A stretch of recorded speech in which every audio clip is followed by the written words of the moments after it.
In today's video, I'm going to teach you how to create recurring transactions in QuickBooks Online, which will save you time and effort in managing your financial tasks. To get started, you'll first need to go to QuickBooks Online and log into your account. Make sure you have your login credentials ready. Once you're signed in, you're on the home page and you'll want to look at the top right corner of the page where you'll find the settings gear icon. Click on this icon to access a variety of options available for you in QuickBooks.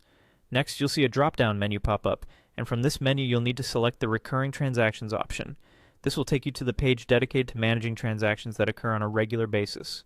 It's an invaluable tool for businesses that prefer setting things up once and letting QuickBooks handle future recurrences automatically. Once you're on this page, look for the New button, usually located conspicuously so that you can easily start creating a new transaction. Clicking on New will open up a selection box where you can choose the specific type of transaction or the tag group you wish to create. This part is personalizable based on your business needs, and options typically include invoices, expenses, bills, and more. Select the transaction type that aligns with your business operation. After selecting your transaction type, proceed by clicking on OK to confirm your choice. Don't worry if you're not entirely sure about the specifics yet, as QuickBooks offers substantial flexibility, and you can always make modifications later. Now comes the part where you'll input necessary details for your transaction. This includes input fields for the vendor or client, amounts, dates, and whatever other parameters your chosen transaction type entails.